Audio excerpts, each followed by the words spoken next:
Muy bien, pues damos muchas gracias a Dios, hermanos, por su fidelidad, por su bondad, que día tras día Él derrama y manifiesta en nuestras vidas, en nuestra familia, en nuestra persona, en todo lo que somos y hacemos.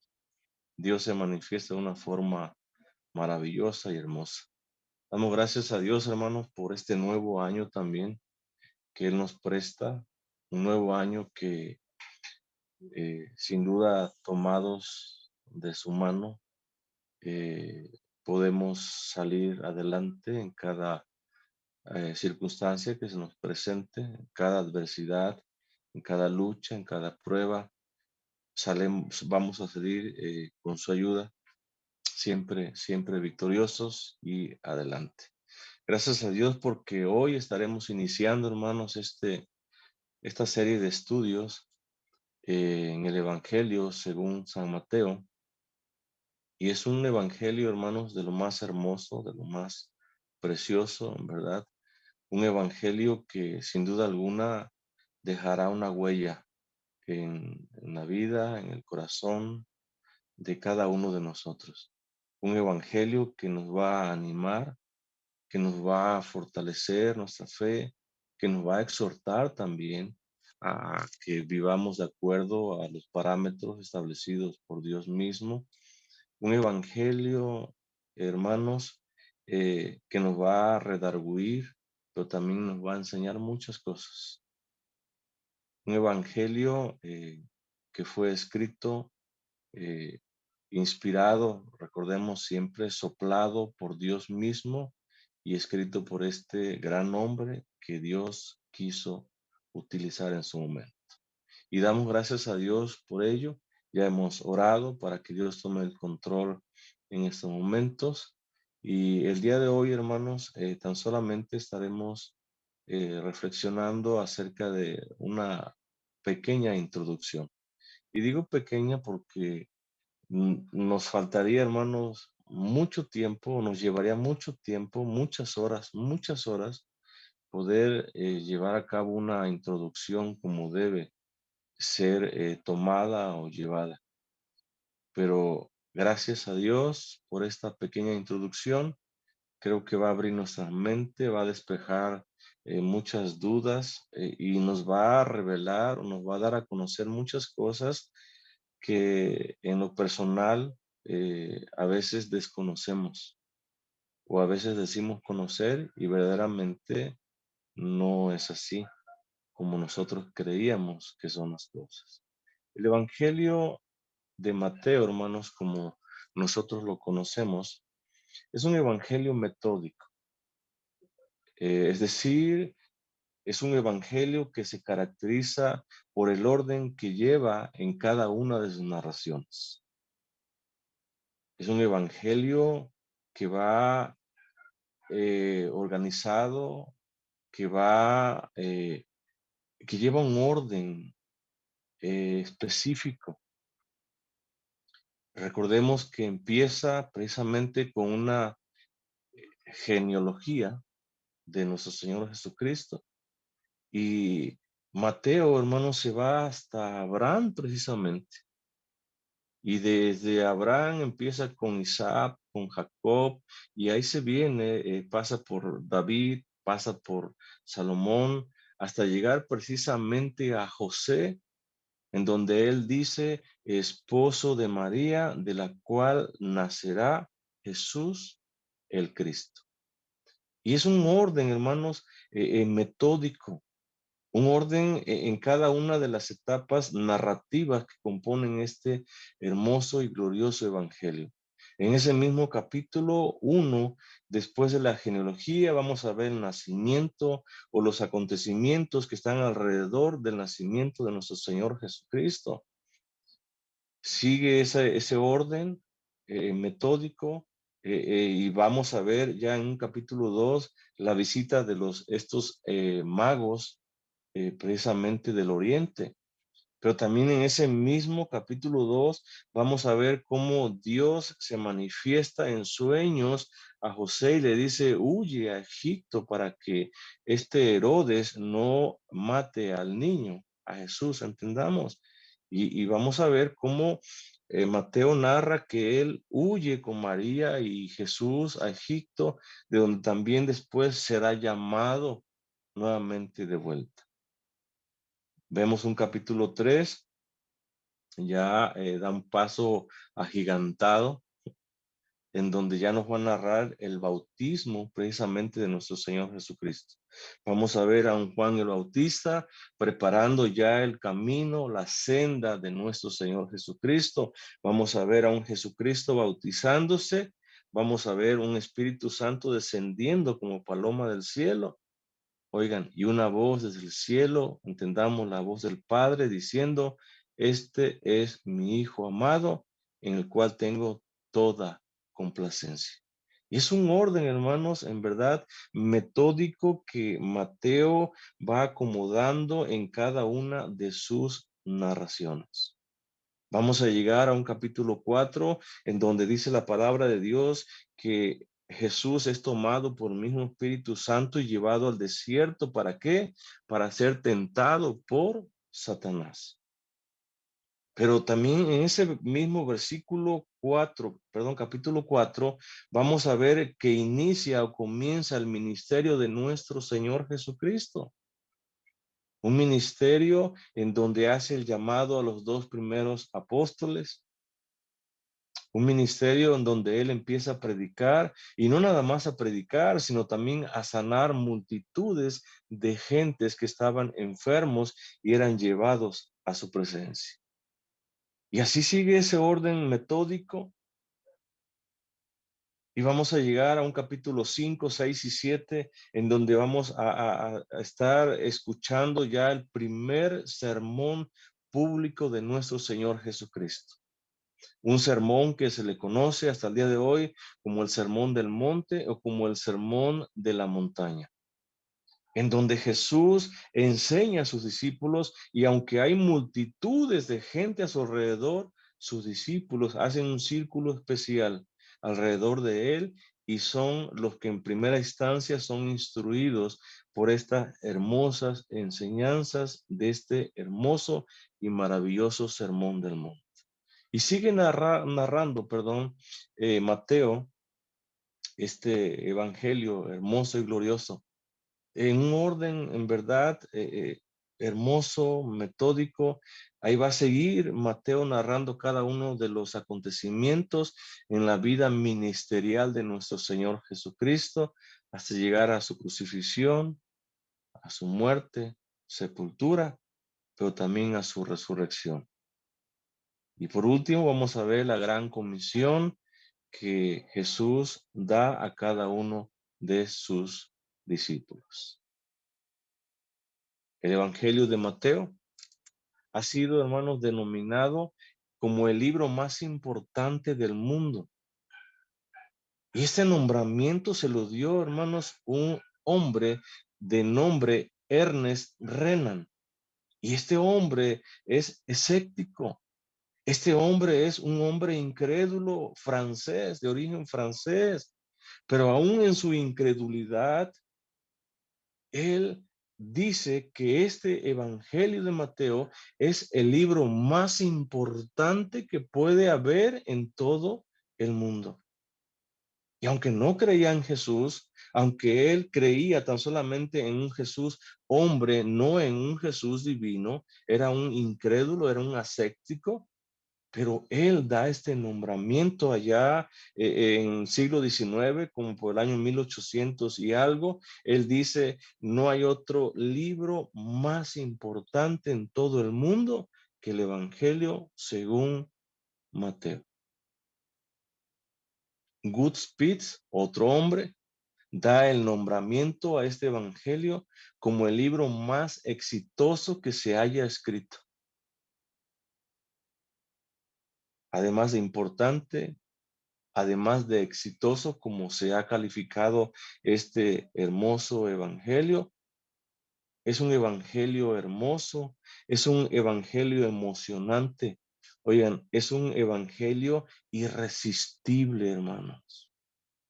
Es un evangelio que si tú inicias a leerlo, te vas a quedar totalmente atrapado en cada una de sus trazos, en cada uno de sus comentarios, en cada uno de esas palabras que de Jesús mismo salen, te vas a quedar fascinado, te vas a quedar cautivado y vas a querer leer más y más y más y terminas un capítulo y dices, yo quiero más, porque es un evangelio hermoso, es un evangelio emocionante, un evangelio al cual no te puedes resistir.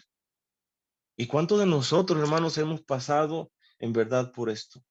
¿Cuántos no hemos leído este evangelio ya muchas veces? Y en verdad que cada vez que nosotros pasamos por este evangelio, sucede lo mismo. Somos cautivados, somos seducidos por la lectura de este evangelio. Y terminas un capítulo y quieres leer más, porque narra la vida misma de nuestro Señor Jesucristo. Y quieres más. Este evangelio entonces es el libro más importante del mundo, es el libro más exitoso que se haya escrito sobre la tierra, pero también entonces es hermoso, es emocionante, es irresistible de principio a fin. Es un evangelio, hermanos, orientado hacia el pasado, es decir, hacia el Antiguo Testamento, con muchas profecías que tienen su cumplimiento precisamente en la vida y en la persona de nuestro Señor Jesucristo. Tiene más de 40 citas que aluden al Antiguo Testamento. Más de 40 citas que aluden directamente, aparte muchas otras más que aluden al Antiguo Testamento de una forma indirecta. Y esto es por mencionar algunas. Y quiero que vayamos, que toquemos algunas citas de este Evangelio, allá en el capítulo número 1, en el versículo número 23, por mencionar algunas citas que están o que aluden o que citan al Antiguo Testamento. Versículo 23 del capítulo 1 dice, he aquí una virgen concebirá y dará a luz un hijo. Dice, y llamará su nombre, ¿de qué manera? Emanuel, dice, que traducido es Dios con nosotros. Y este es el cumplimiento, hermanos, de la profecía de este profeta Isaías. Es el cumplimiento de esa profecía que él citó más o menos 800 años antes de Jesucristo. Y él lo dice en Isaías 7, versículo 14, que una virgen, dice, concebirá, que una virgen dará a luz un hijo y que le pondrán por nombre a ese hijo Emanuel, que quiere decir Dios con nosotros. Y es el mensaje precisamente que ese ángel enviado de Dios le da a José. En sueños se le revela a José y le dice a José, no te espantes, no te asustes. Tu esposa concebirá y dará a luz un hijo y llamarás su nombre, dice Jesús, porque él salvará a su pueblo de sus pecados.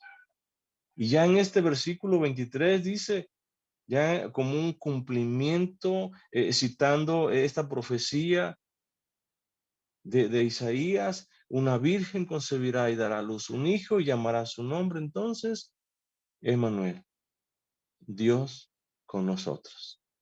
Pero también en el capítulo 2 de Mateo, versículo 6, dice de la siguiente manera, y tú, Belén, dice de la tierra de Judá, ¿no eres la más pequeña entre los príncipes de Judá? Porque de ti saldrá, dice, un guiador que apacentará, entendamos, como pastor a mi pueblo Israel. Es el cumplimiento de la profecía de Miqueas en la vida, en la persona de quién, de nuestro Señor Jesucristo. Y dice Mateo, y tú, Belén, dice de la tierra de Judá, tú eres una aldea pequeña que pertenece a la tierra de Judá. Pero de ti, dice, de ti, de la más pequeña de las aldeas de Judá, saldrá un guiador. Y ese guiador va a guiar, va a apacentar como un pastor apacienta, cuida, protege, preserva a sus ovejas. Dice, a mi pueblo Israel. Y es Jesús, hermanos, entendamos. Es Jesús ese guiador. Es Jesús quien apacienta desde esos momentos hasta estos días nuestros a su pueblo. Y es Jesús, hermanos, quien nos guía día tras día. Es Jesús quien nos apacienta como el buen pastor que es Él a cada uno de nosotros. Él es quien nos provee todo lo que nosotros necesitamos. Él es quien cuida de cada uno de nosotros. Y es el cumplimiento, entonces entendamos, de esta profecía del profeta Miqueas en la vida, en la persona de nuestro Señor Jesucristo. Allá en Mateo capítulo 4, versículo 15 dice, tierra de Zabulón y tierra de Neftalí, camino del mar al otro lado del Jordán, Galilea de los gentiles. Versículo 16, el pueblo asentado en tinieblas, dice, vio gran luz. Entendamos, un pueblo que estaba asentado, un pueblo que vivía en medio de tinieblas, de oscuridad, dice que vio gran luz. Y a los asentados en región de sombra de muerte, dice, luz les resplandeció. Y ese es el cumplimiento, hermanos, también de una cita, de una profecía del Antiguo Testamento, precisamente de Isaías capítulo 9. Y se cumple precisamente en la vida, se cumple en la persona de nuestro Señor Jesucristo. Y ese pueblo dice que vivía, que estaba, que moraba en tinieblas. Ese pueblo que habitaba en sombra de muerte, dice que luz les resplandeció, que vio gran luz y es la luz de nuestro Señor y Salvador Jesucristo. Es esa luz que un día también a nosotros nos iluminó por pura gracia, por pura misericordia. Cuando andábamos nosotros también en esas tinieblas, cuando vagábamos en esa región de sombra de muerte, sin esperanza, llenos de pecado, de maldad, muertos en delitos, dice Pablo a Efesios, y pecados. La luz de Cristo nos resplandeció, nos rescató. Qué hermoso, hermano. Y todo esto tiene entonces su cumplimiento precisamente en la persona de nuestro Señor Jesucristo. El Evangelio de Mateo, hermanos, es un evangelio orientado también hacia el presente, que revela la voluntad de Dios para con cada uno de los creyentes y para con cada uno de nosotros. Este evangelio entonces revela, manifiesta la voluntad de nuestro Padre para con cada uno de nosotros como sus hijos. Pero también nos exhorta, hermanos, a caminar de acuerdo a sus principios establecidos. Y qué hermoso o de qué manera tan hermosa nos exhorta y nos anima y nos revela su voluntad el Señor a través de este hermoso y glorioso evangelio. Y basta con ir ahí a este gran sermón de la montaña en el capítulo 5 y vamos a ver la voluntad de Dios manifestada a cada uno de nosotros como creyentes. Nos exhorta precisamente en este hermoso sermón o el primer sermón de Jesucristo, nos exhorta a que como creyentes, a que como hijos verdaderos de Dios, andemos o caminemos o nos comportemos de acuerdo a su voluntad, de acuerdo a su palabra. Y podemos analizarnos, hermanos, y podemos ver si verdaderamente andamos caminando de acuerdo a su palabra.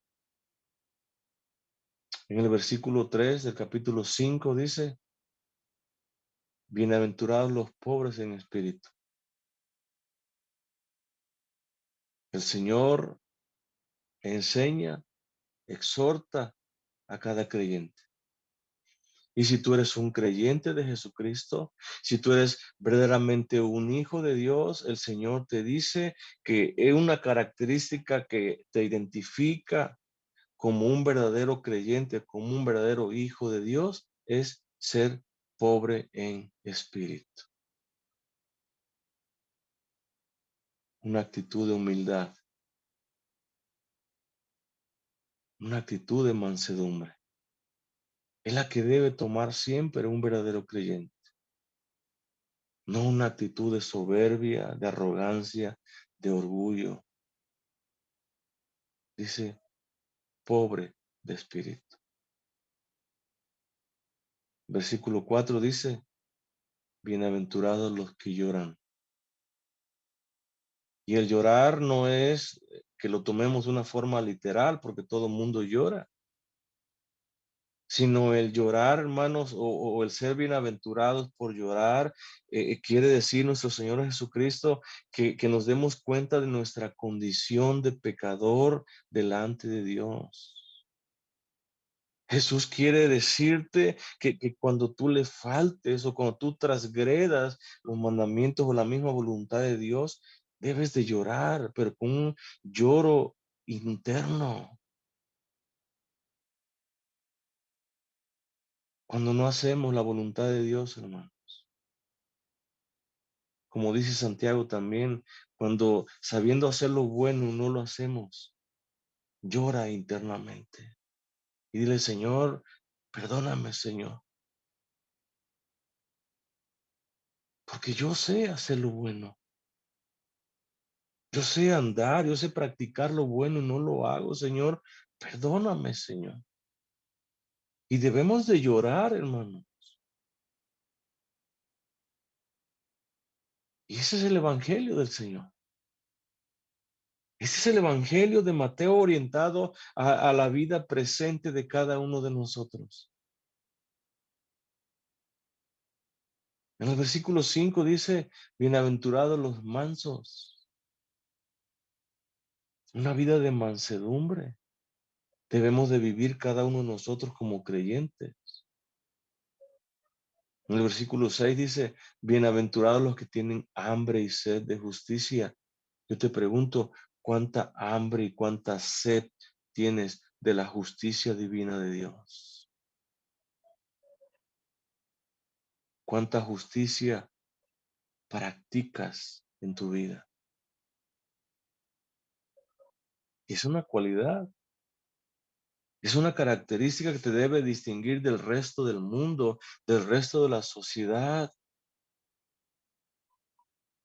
Tú debes tener hambre, tú debes tener sed de la justicia de Dios, porque dice, porque serás saciado cuando tú tienes hambre, cuando tú tienes sed de la palabra, del alimento espiritual, de la justicia de Dios, de la presencia de Dios en tu vida, en tu ser entero. Dice que serás saciado. Nosotros como creyentes, hermanos, entonces debemos de manifestar, ¿qué cosa? Hambre y sed por la palabra de Dios. Nosotros como creyentes, hermanos, debemos estar anhelando, sedientos, hambrientos todo el tiempo por meditar, por escuchar, por estudiar la palabra de Dios. En todo tiempo, hermanos. Y esa bienaventuranza consiste, dice, en que serás saciado, en que serás lleno de la justicia de Dios, serás lleno de su palabra, palabra que te va a fortalecer. ¿Cuándo? Cuando haya una necesidad en tu vida, una vida de alguna otra persona. Pero sigue diciendo este hermoso evangelio, dice, bienaventurados los misericordiosos. Cada uno de nosotros debemos ser misericordiosos. ¿Cuán misericordioso eres? ¿Cuán misericordioso soy? Bienaventurados los de limpio corazón, dice.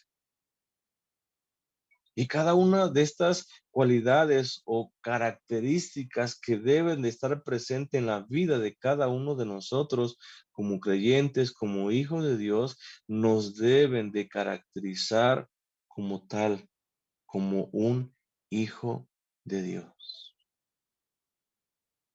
Vivir una vida con un corazón limpio, una vida apartados del mal, de la inmundicia que se ve allá afuera. Los pacificadores es otra cualidad, otra característica. Pero vamos a llegar al versículo 10 y este evangelista dice, bienaventurados los que padecen persecución, dice, por causa de la justicia. Aún, hermanos, por causa de la justicia, nosotros vamos a padecer en algún momento persecución. Y seremos señalados, seremos criticados, y muchas cosas más, hermanos, por causa de la justicia. Pero Jesús dice que eres bienaventurado, porque de ti es el reino de los cielos. Cuando por mi causa, dice, os vituperen, cuando por mi causa os persigan, cuando por mi causa, dice, digan toda clase de mal contra vosotros, mintiendo, dice, gócense y alégrense, porque vuestro galardón es grande. ¿En dónde? En los cielos. Gócense, dice. Entonces, este evangelio de Mateo, hermanos, está orientado hacia el presente, porque nos revela no otra cosa más que la voluntad de Dios para con cada uno de nosotros. Y este evangelio, hermanos, glorioso, nos exhorta a caminar entonces de acuerdo a los principios establecidos por Dios mismo. Ese evangelio también, hermanos, está orientado hacia el futuro. Habla del futuro de Jesús terrenalmente en cuanto a sus sufrimientos, en cuanto a su muerte y resurrección. En el capítulo 17, versículo 22 dice, estando ellos en Galilea, Jesús les dijo, ¿quién les dijo? Jesús. ¿A quién? A sus discípulos. Dice, el Hijo del Hombre será entregado en manos de hombres. Entiéndase, en manos de hombres inicuos. Versículo 23. ¿Y qué le harán? Dice, y le matarán. Se van a burlar de él, le van a escarnecer, le van a golpear, lo van a crucificar, le van a matar. Dice, más al tercer día, ¿qué sucederá? Dice, resucitará. Y dice que sus discípulos se entristecieron, dice, en gran manera por lo que le iba a acontecer a nuestro Señor Jesucristo. Pero es el evangelio glorioso del Señor, es el evangelio de Mateo, hermanos, que está orientado en un tiempo pasado, en las profecías del Antiguo Testamento que tienen su cumplimiento en la persona de nuestro Señor Jesucristo. Es el Evangelio de Mateo que está orientado a un tiempo presente, que nos enseña, que nos indica cómo debemos de conducirnos cada momento de nuestra vida. Pero también es el Evangelio de Mateo que está orientado hacia el futuro, hacia la persona de Cristo, su sufrimiento, su muerte y resurrección.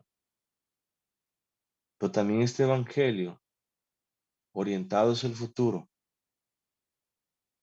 nos habla de su pueblo, del futuro de su pueblo y del futuro del mundo. ¿Qué va a acontecer con su pueblo en el futuro? ¿Qué va a acontecer con el resto del mundo en el futuro? Y allá en el capítulo 24, versículo 3, dice de la siguiente manera: y estando él sentado en el monte de los olivos, los discípulos se le acercaron aparte diciendo: dinos, ¿cuándo serán estas cosas? ¿Y qué señal habrá de tu venida y del fin del siglo? Entiendes, el fin del mundo, el fin de todas las cosas. Versículo 5, dice Jesús: vendrán muchos en mi nombre. Y esto es una señal. Y recordemos que estas señales se le llaman señales concurrentes porque acompañan a las dos grandes señales que hay aquí en este capítulo 24. Pero estas señales concurrentes que estarán acompañando a las grandes señales, dice que vendrán muchos en mi nombre. Cuando se acerque el fin del mundo, cuando se acerque la venida de nuestro Señor Jesucristo. Dice, vendrán, notemos que está en un tiempo futuro para esos momentos que Jesús les está enseñando a sus discípulos. Dice, vendrán muchos en mi nombre. Hoy en día, hermanos, hay muchos que se autonombran Jesús. Muchos que dicen, yo soy el Cristo, yo soy Jesús. Y Jesús mismo lo está diciendo, vendrán muchos en un tiempo futuro diciendo, yo soy el Cristo. Hoy en día, hermanos, hay aberraciones, hay mujeres, en verdad hay mujeres que se autonombran Cristo. Mujeres que dicen, yo soy el Cristo, yo soy el enviado de Dios, yo soy el Mesías. Una aberración, son herejías, hermanos, pero Jesús mismo lo estaba ya profetizando desde esos momentos a sus discípulos. Y son señales concurrentes entonces que van a suceder cuando en el futuro de cuando se está escribiendo este glorioso evangelio. Hoy en día son una realidad. Vendrán muchos en mi nombre diciendo, yo soy el Cristo, dice, y a muchos engañarán, a muchos. Muchos van a creer. ¿Quiénes son esos muchos? Los que no se preparan. ¿Quiénes son esos muchos? Los que no tienen hambre y sed de justicia. Son esos muchos, dice, que caerán engañados, que van a sucumbir ante los engaños de estas personas que van a decir, yo soy el Cristo. Cuán importante, hermanos, es entonces estudiar. Cuán importante es, hermanos, es prepararse, leer, tener esa hambre, esa sed de justicia. Cuán importante que esa sea una cualidad, una característica en la vida de cada uno de nosotros. Porque cuando aparezcan estos falsos cristos, no nos van a engañar. Y dice Jesús, a muchos engañarán.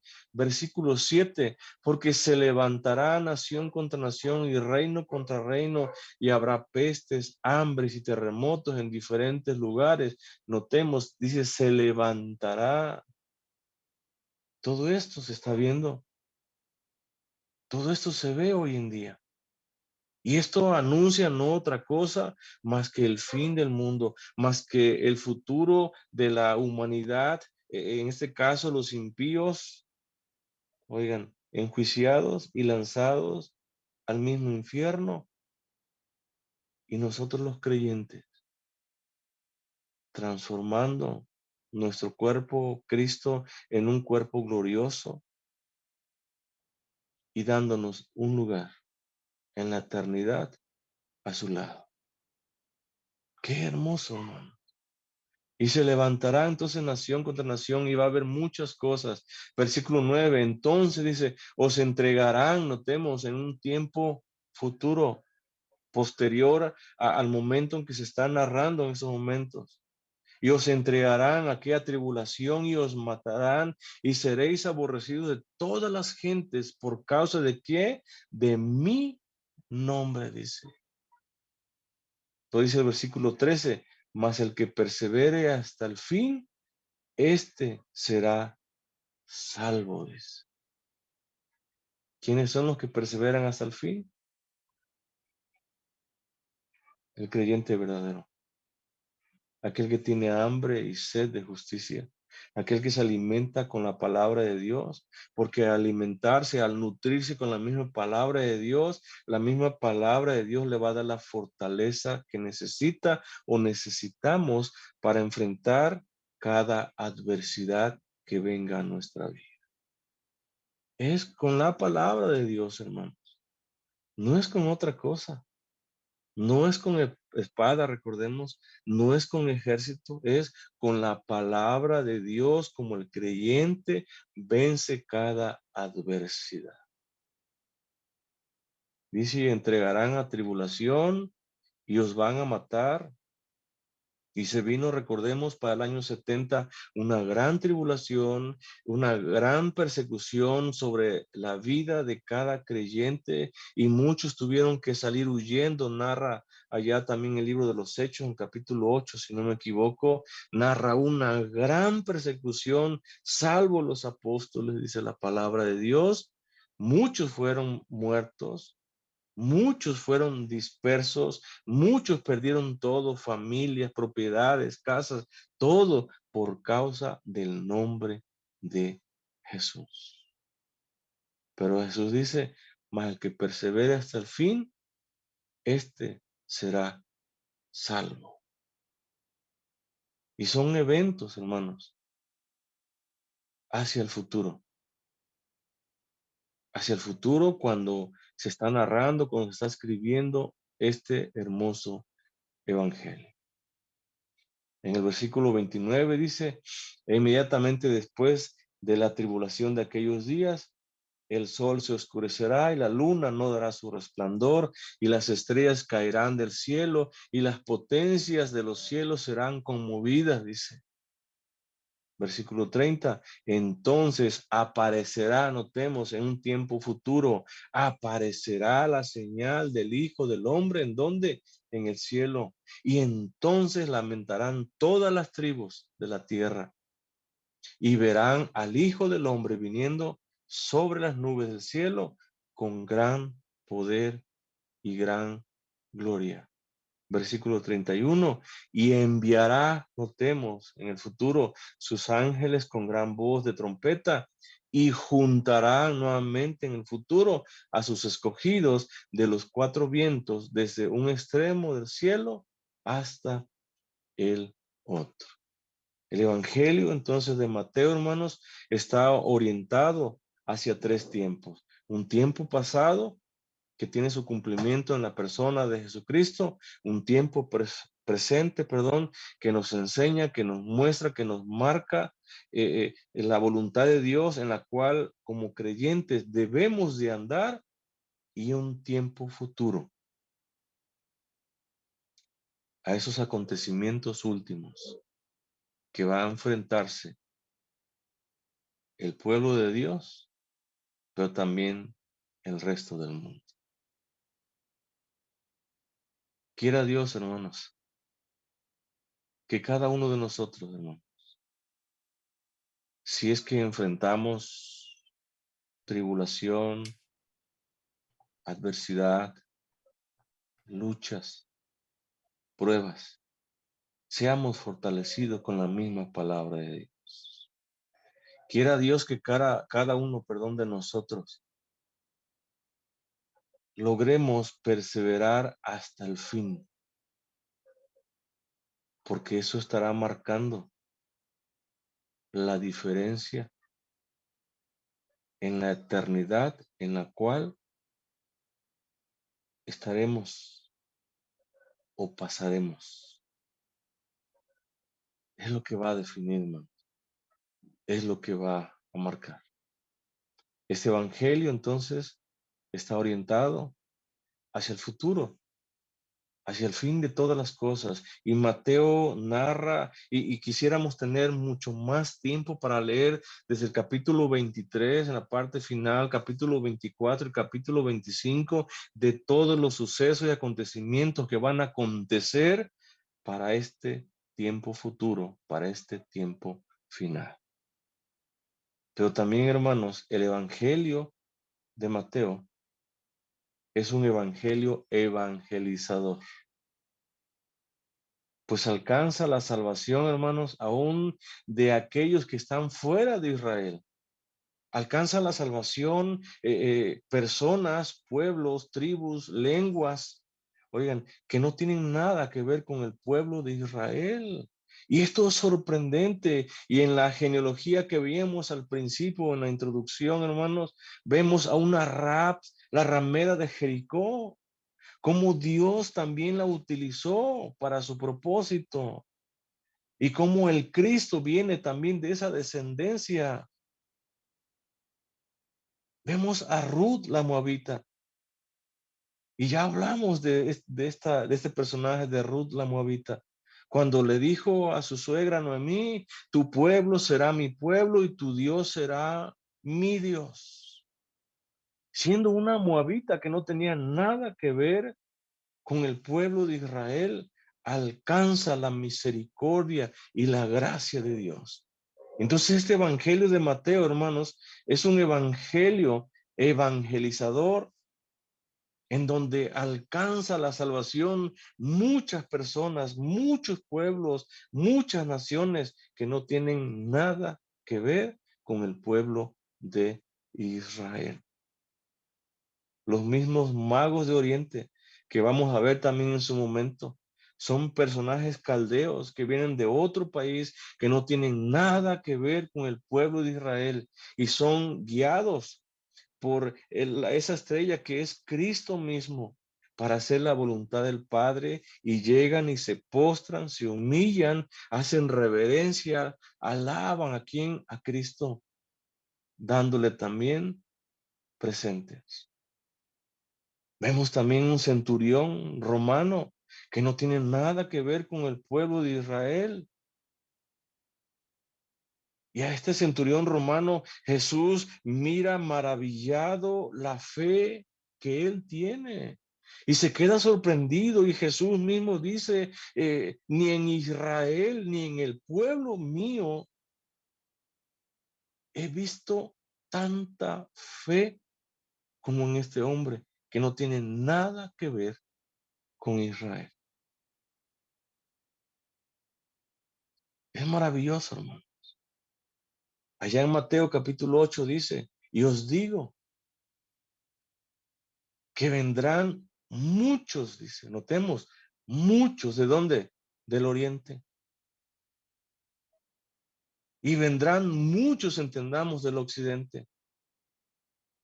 Y dentro de esos muchos del oriente o del occidente, hermanos, estás tú y estoy yo. Y hay multitudes y multitudes de personas que por la pura gracia y misericordia de Dios, hoy alcanzamos la salvación. Vendrán muchos, dice, del oriente. Vendrán muchos del occidente. Y se sentarán con quién, dice, con Abraham, con Isaac, con Jacob. ¿En dónde? En el reino de los cielos. Es una hermosa promesa, hermanos, que el Evangelio de Mateo nos hace. Una hermosa promesa que nos dice que un día, hermanos, sin tener nada que ver con el pueblo de Israel, por pura gracia, por pura misericordia, el Señor nos alcanzó. Y un día estaremos sentándonos al lado del mismo Abraham, el patriarca, al lado de Isaac, al lado de Jacob. ¿En dónde dice? En el reino de los cielos. Qué hermosa promesa. Y es una promesa hecha para ti. Es una promesa hecha para cada uno de nosotros que hemos abierto, que hemos rendido nuestra vida verdaderamente al Señor. Y dice el versículo 12, mas los hijos del reino, oigan, ¿quiénes son esos hijos del reino? Del pueblo de Israel, los judíos de sangre, serán echados, dice, a las tinieblas de afuera. Allí será, dice, ¿qué cosa? El lloro y el crujir de dientes. Es sorprendente, hermanos, cómo hasta el día de hoy el pueblo judío o la mayoría del pueblo judío todavía siguen rechazando ese Mesías que ya vino hace más de 2000 años. A ellos, para ellos, dice, está reservado las tinieblas de fuera, en donde van a llorar y en donde van a crujir los dientes. Y tú y yo, que no tenemos sangre judía, que no éramos parte de los pactos ni de las promesas, veíamos en clases pasadas de Dios, que no éramos ese olivo original.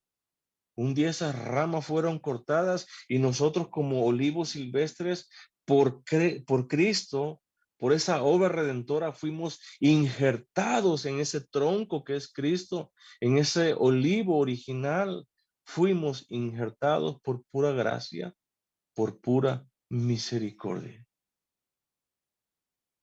Y es una promesa, hermano. Y este evangelio entonces nos habla de la salvación de muchas personas que no tienen nada que ver con el pueblo de Israel.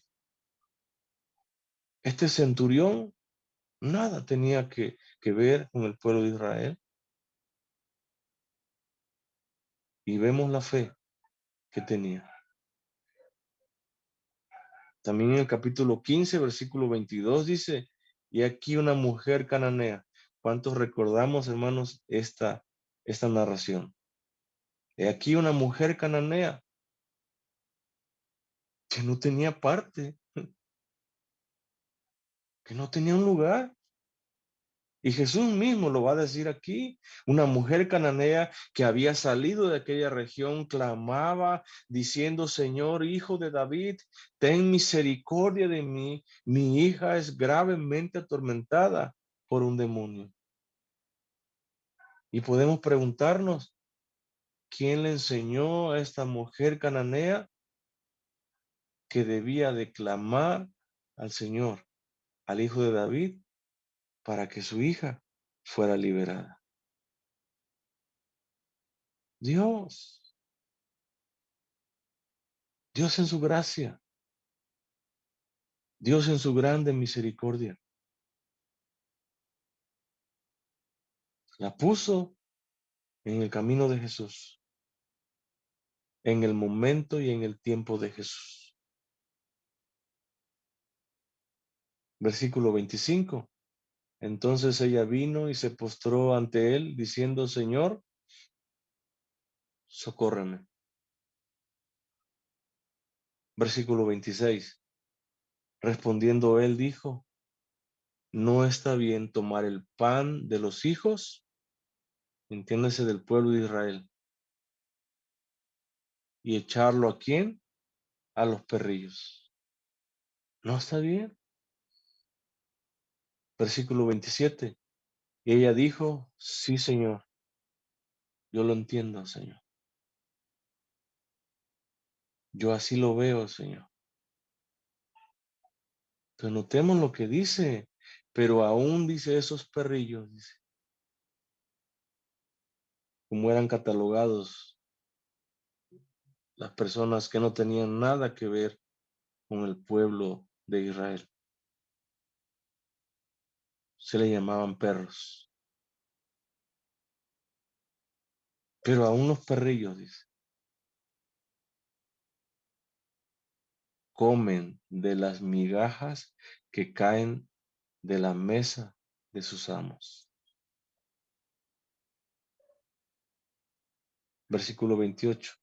Entonces respondiendo Jesús dijo, oh mujer, grande es tu fe, grande es tu confianza para conmigo. Yo les pregunto, ¿quién puso fe en el corazón de esta mujer cananea? Pablo dice allá en Efesios capítulo 2 que la salvación es por gracia, por medio de la fe, y eso no de vosotros, pues es don de Dios. Dios mismo, hermanos, puso fe en el corazón de esa mujer cananea, que no tenía nada que ver con el pueblo de Israel. Y esa fe obró en su corazón. Esa fe la hizo clamar, esa fe la hizo suplicar, esa fe la hizo gritar, Señor, Hijo de David, ten misericordia de mí. Es la fe que Dios Padre puso en el corazón de esta mujer, para que ella clamara, para que ella suplicara, para que ella se postrara y se humillara delante del Señor Jesucristo. Y de esa manera alcanzara misericordia. Y es esa fe, hermanos, que opera en el corazón también de cada uno de nosotros. Y es esa misma fe la que nos debe hacer clamar igualmente a nosotros.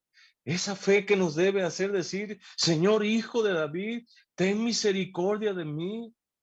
Y debemos de hacerlo cuando todos los días, cada momento de nuestra vida, debemos de clamar a través de esa fe y decirle, Señor, ten misericordia de mi vida.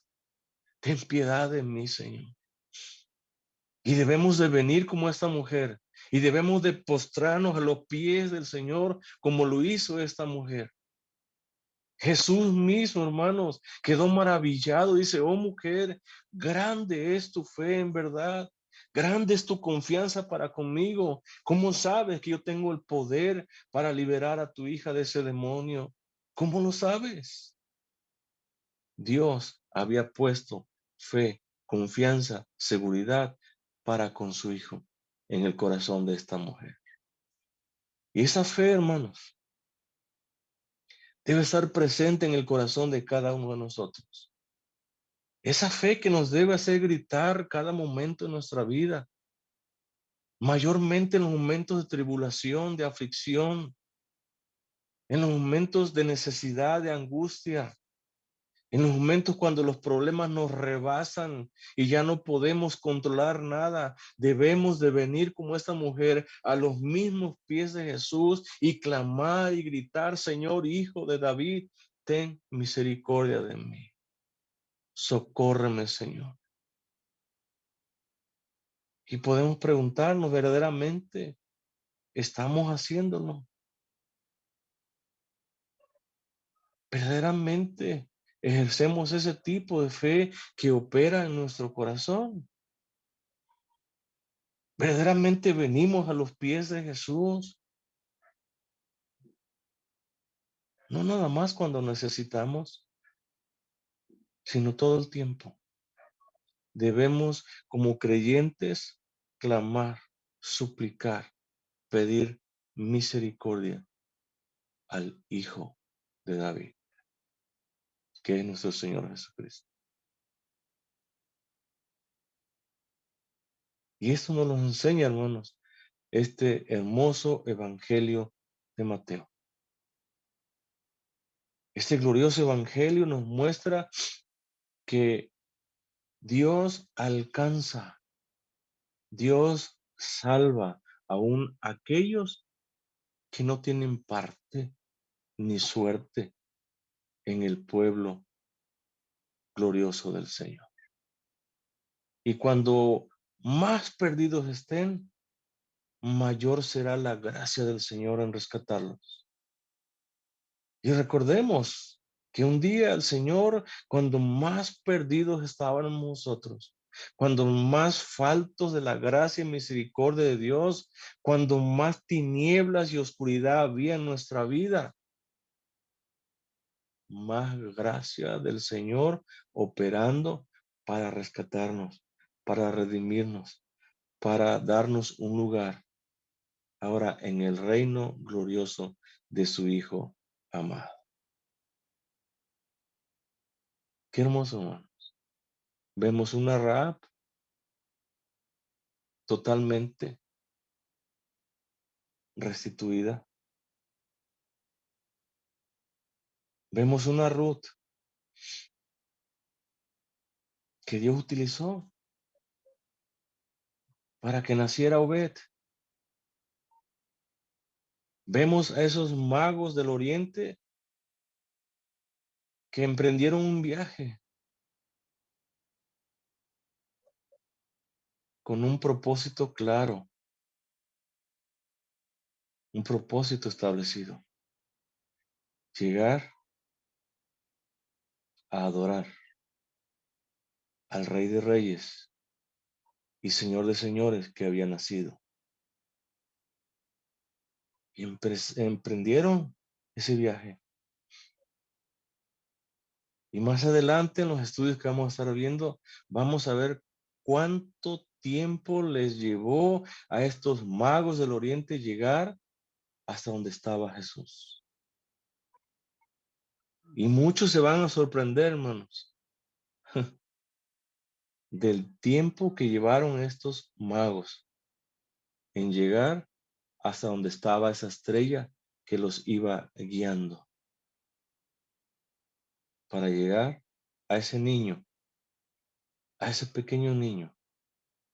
Y llegando allí, se postraron, le adoraron y le dieron presentes. Escritor y fecha y lugar de este evangelio, desconocidos. El escritor del evangelio de Mateo en ningún lugar del evangelio revela su identidad como escritor. Y aunque es mencionado su nombre, no se lo adjudica. A diferencia de Pablo en sus cartas paulinas, vemos como él siempre en el encabezado, en el inicio, dice: Pablo, apóstol de Jesucristo, por la gracia, por la misericordia de Dios. Pedro también dice lo mismo, Santiago dice lo mismo, Judas dice lo mismo también. En Mateo no lo vamos a encontrar. Y aunque se menciona su nombre, Mateo no se lo adjudica. Y en el capítulo 9, versículo 9 dice: pasando Jesús de allí, vio a un hombre llamado Mateo,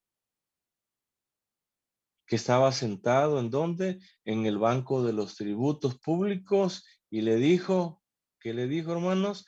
Sígueme, dice. ¿Y qué hizo este hombre? Y se levantó y le siguió. Este es el hombre, hermanos.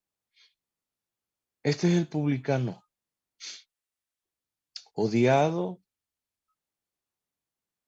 despreciado, rechazado por el resto de la población por ser publicano. Y recordemos, hermanos, que estos hombres, por ser publicanos, por su fama que ellos tenían, eran considerados peor que una prostituta.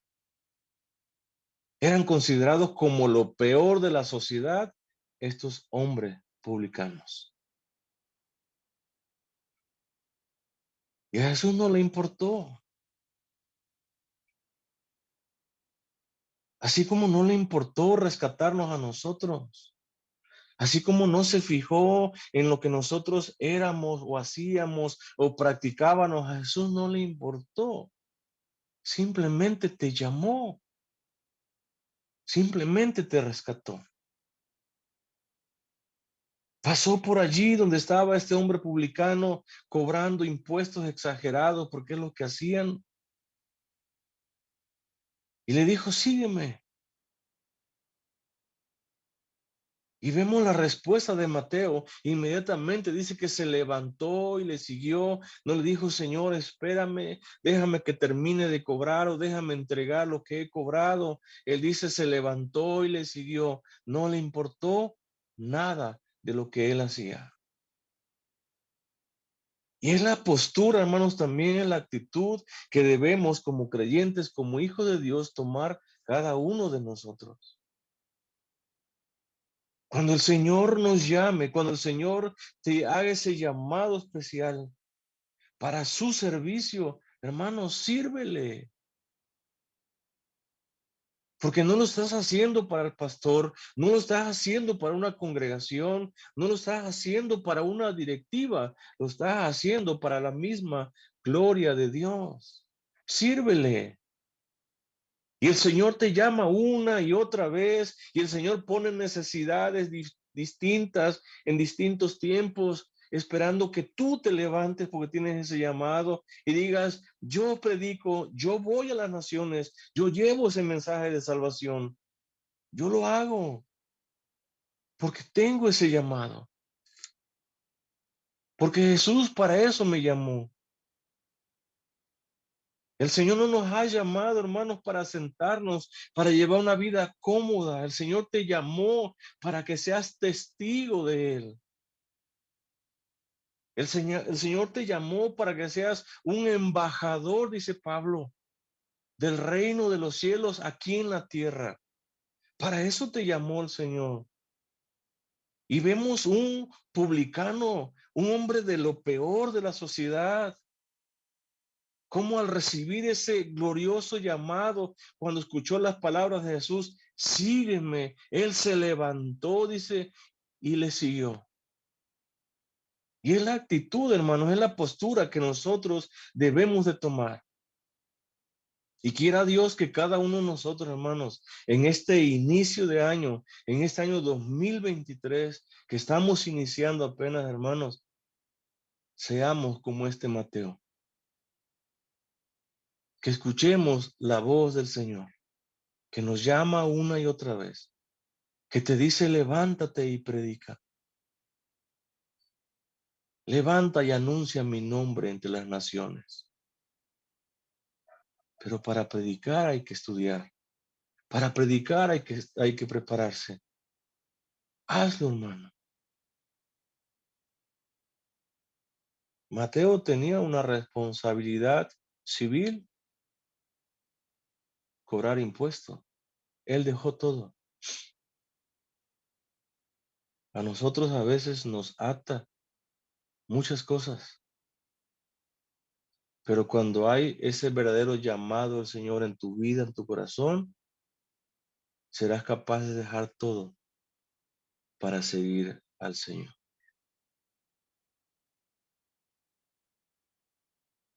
Escritor de este evangelio, entonces, hermanos, desconocido. Los primeros padres de la iglesia o la patrística, en sus escritos, en su testimonio, consideraban precisamente a Mateo como el escritor o el autor de este evangelio. Igualmente, la misma Didache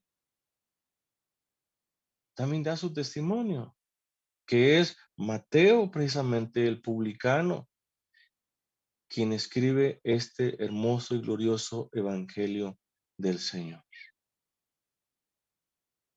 La fecha no se puede también definir a ciencia cierta o con toda seguridad, pero podemos inferir que es antes o posterior al año 70, porque en Mateo 24 vemos que habla de la destrucción del templo, que todavía no había acontecido.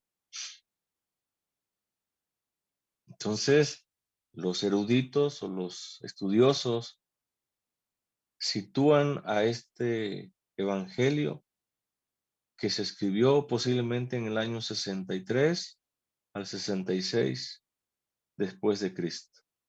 Lugar, Palestina, posiblemente. Quiera Dios, mis amados hermanos, que esto nos inste, nos motive, nos anime a seguir estudiando, a seguirnos preparando, hermanos. ¿Cuánto tenemos que estudiar? ¿Cuánto tenemos que prepararnos? ¿Cuánto nos falta, hermanos, para poder llegar a esa meta que es Cristo Jesús? Pero en todo tiempo, hermanos, vemos a través de este glorioso evangelio Cristo como nuestro pastor, Cristo como nuestro protector, está al lado de cada uno de nosotros. Y terminamos con esa gran comisión precisamente cuando Jesús mismo dice a sus discípulos, y de hacer discípulos a quién, a todas las naciones, toda lengua, toda raza, a toda nación, judíos y no judíos, hagan discípulos de ellos. Y enséñenles que guarden todas estas cosas que os he mandado, dice. Y aquí yo estoy con vosotros todos los días, dice, hasta el fin del mundo, dice, y amén. Dios, a través de su Hijo, Jesús, a través de su Espíritu, están siempre con cada uno de nosotros. Jesús prometió estar con nosotros a través de su Espíritu Santo todos los días de nuestra vida hasta el fin del mundo. Quiera Dios, hermanos, que seamos en verdad hijos obedientes a su palabra. Quiera Dios que, hermanos, este evangelio, en verdad, que está orientado hacia un tiempo presente, como vimos en la clase, en verdad, nos podamos sujetar a cada uno de los parámetros, a cada uno de los estatutos establecidos por Dios, en los cuales como creyentes debemos de andar cada día de nuestra vida. Y que el Señor sea, hermanos, fortaleciéndonos, que el Señor sea guiándonos siempre a toda verdad. Dios nos bendiga, hermanos. Amén.